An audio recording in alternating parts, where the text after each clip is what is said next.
मैं रेखा गुप्ता मुख्यमंत्री के रूप में अपने कर्तव्यों का श्रद्धापूर्वक और शुद्ध अंतःकरण से निर्वहन करूंगी। रेखा गुप्ता ने 20 फरवरी को दिल्ली के मुख्यमंत्री पद की शपथ ग्रहण कर ली।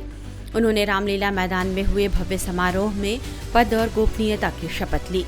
रेखा गुप्ता के अलावा 6 मंत्रियों ने भी शपथ ली। इनमें परवेश वर्मा, आशीष सूद, मनजिंदर सिंह सिरसा, रविंद्र इंद्राज सिंह, कपिल मिश्रा और पंकज कुमार सिंह शामिल हैं। कार्यक्रम में पीएम मोदी, अमित शाह के अलावा बीजेपी और एनडीए शासित राज्यों के सीएम, डिप्टी सीएम मौजूद रहे।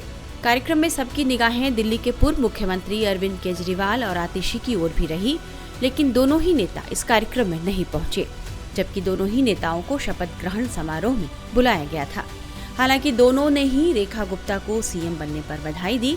दूसरी तरफ आम आदमी पार्टी की बागी नेता और राज्यसभा सांसद स्वाति मालीवाल इस समारोह में सबका ध्यान अपनी ओर खींच रही थी। स्वाति मालीवाल समारोह में पहुंची थी। उनके अलावा कांग्रेस के दिल्ली प्रदेश अध्यक्ष देवेंद्र यादव भी इस समारोह में नजर आए। रेखा गुप्ता के शपथ ग्रहण समारोह में पहुंची स्वाति मालीवाल ने रेखा गुप्ता से हाथ मिलाया और उन्हें सीएम बनने की बधाई दी। इस मौके पर स्वाति मालीवाल ने क्या कहा, पहले ये सुन लीजिए। मैं रेखा गुप्ता जी को, जो कि महिला मुख्यमंत्री हैं, उनको बहुत बहुत बधाई देना चाहती हूँ। दिल्ली की जनता ने उन्हें बहुत आशाओं के साथ चुना है और मैं पूरी उम्मीद करती हूँ कि रेखा गुप्ता जी इन सारी आशाओं पे खरी उतरेंगी। स्वाति मालीवाल का रेखा गुप्ता के शपथ ग्रहण समारोह में दिखना इसलिए खास रहा क्योंकि इस समय उनकी अपनी ही पार्टी आप के नेतृत्व से अनबन चल रही है। आपने ही उन्हें राज्यसभा भेजा था। वे पहले अरविंद केजरीवाल की भरोसेमंद साथी मानी जाती थी, लेकिन अरविंद केजरीवाल के निवास पर कथित तौर पर उनके साथ हुई मारपीट के बाद अरविंद केजरीवाल और आम आदमी पार्टी के साथ उनके रिश्ते अलग हो गए। पिछले साल मई में स्वाति मालीवाल ने आरोप लगाया था कि केजरीवाल के पीए रहे विभव कुमार ने उनके साथ मुख्यमंत्री आवास में मारपीट की थी। दिल्ली पुलिस को दी गई शिकायत के बाद विभव कुमार इस मामले में गिरफ्तार हो गए थे, लेकिन उसके बाद से आम आदमी पार्टी और स्वाति मालीवाल के रिश्तों में खटास पड़ गई। हालांकि आप से रास्ते अलग होने के बाद भी स्वाति मालीवाल ने राज्यसभा सदस्यता से इस्तीफा नहीं दिया, लेकिन कथित मारपीट प्रकरण के बाद मालीवाल केजरीवाल और आम आदमी पार्टी के खिलाफ बेहद आक्रामक हो गयी। 8 फरवरी को दिल्ली विधानसभा चुनाव का परिणाम आने के बाद से स्वाति मालीवाल ने केजरीवाल, आतिशी और आम आदमी पार्टी पर जमकर हमला बोला। मेरे हिसाब से आतिशी मार्लेना जी को शर्म आनी चाहिए। पूरी की पूरी पार्टी बुरी तरीके से हार गई है। सिर्फ 22 सीटें आई हैं और अरविंद केजरीवाल जी, मनीष सिसोदिया जी, सारे के सारे दिग्गज लीडर्स हार चुके हैं। ऐसे में आतिशी मार्लेना जी ने ना सिर्फ इस हार के बाद एक रोड शो निकाला सेलिब्रेट करने के लिए, उन्होंने उस रोड शो में डांस भी करा। तो ये विजुअल्स बहुत चौंका देने वाले हैं। और आतिशी जी क्या सेलिब्रेट करना चाह रही हैं?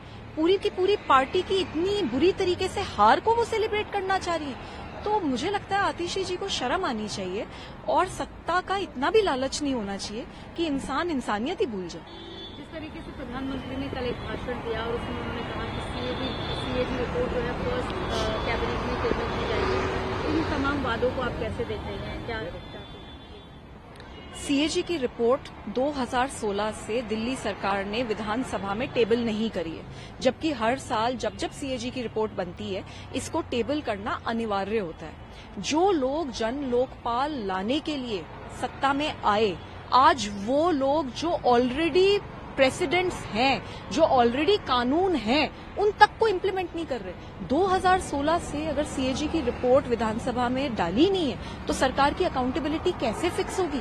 कौन जवाबदेही तय करेगा सरकार की?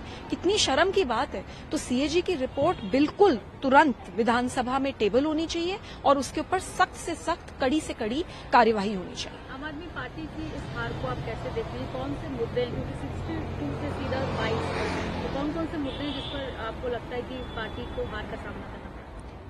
मैं ये मानती हूँ कि इतिहास गवाह है, जब जब किसी नारी पर वार हुआ है तो भगवान ने सामने आकर दंड दिया है। तो ऐसा तो हुआ ही है। लोगों के अंदर बहुत गुस्सा है, जो मेरे साथ हुआ उसको लेकर भी, और लोगों के अंदर एक बहुत पीस है, क्योंकि एक बहुत बड़े सपने के साथ हम लोगों ने वोट मांगी थी और आज वो सपना पूरी तरीके से चूर चूर हो गया। आप दिल्ली में कहीं पे भी चली जाइए, किसी भी इलाके में चले जाइए, सड़कें बुरी तरीके से टूटी पड़ी हैं, नालियां ओवरफ्लो कर रही हैं, कूड़ेदान बन गई है पूरी दिल्ली, अलग अलग जगहों पे कूड़ा पड़ा है, सड़कों पे कूड़ा पड़ा है, पानी गंदा सड़ा हुआ काला बदबूदार लोगों के घरों में आ रहा है, यमुना नदी दूषित हो रखी है इतनी ज्यादा, और एयर पोल्यूशन की तो इतनी चरम सीमा है कि आपकी मेरी और हम सबकी जिंदगी 12 साल घट चुकी है सिर्फ और सिर्फ दिल्ली सरकार की नाकामी की वजह से। तो मुझे लगता है कि इस बार जो इलेक्शन है वो बहुत मूलभूत इश्यूज के ऊपर लड़ा गया है और लोगों ने गुस्से में वोट करा है। आप भी इस चुनाव के दौरान अलग अलग इलाकों में जा रही थी, वहाँ की समस्याएं दिखा रही थी, तो आपको लगता है वो भी एक कहीं ना कहीं काम किया है आम आदमी पार्टी को हराने में, या जो मुद्दे रहे लोगों ने वोट नहीं दिया? मैं एक मेंबर ऑफ पार्लियामेंट हूं और मैं ये मानती हूं कि चाहे वो मेंबर ऑफ पार्लियामेंट हो, चाहे मेंबर ऑफ लेजिस्लेटिव असेंबली हो, चाहे वो काउंसलर हो, जो भी पब्लिक रिप्रेजेंटेटिव है, उनकी जिम्मेदारी बनती है कि अपने एयर कंडीशन घरों और दफ्तरों से निकलकर उनको जनता के बीच में जाना चाहिए और जनता की समस्याओं को उजागर करके जनता की मदद करनी चाहिए। मैंने संविधान की शपथ ली है कि मैं दिल्ली के लोगों की सेवा करूंगी, तो मैं ऐसा मानती हूं कि पिछले 6 महीने में जो मैंने काम करा है वो दिल्ली के लोगों की सेवा की ही एक प्रक्रिया रही है, क्योंकि जहां जहां मैं गई, जहां जहां मैंने इश्यूज उजागर करे, वहां वहां स्थिति थोड़ी थोड़ी बेहतर हुई है। अब मेरी यही लड़ाई है कि ये स्थिति पूरी तरीके से ठीक हो, और मैं तो बस यही कहना चाहूंगी, चाहे आप एमपी हो, चाहे आप एमएलए हो, एयर कंडीशनड ऑफिस से बाहर निकलिए, जनता के बीच में रह के जनता के लिए काम कीजिए। अगर आप जनता का काम करेंगे तो जनता आपके साथ हमेशा रहेगी, नहीं तो आपके साथ भी वही होगा जो अरविंद केजरीवाल जी के साथ हुआ। आम आदमी पार्टी की सहयोगी इंडिया अलायंस में कांग्रेस, लेकिन यहाँ पर अगेंस्ट में लड़ाई है, तो आपको लगता है कि वोट काटने का काम कांग्रेस ने किया है और इंडिया अलायंस का क्या फ्यूचर रह सकता है आपको?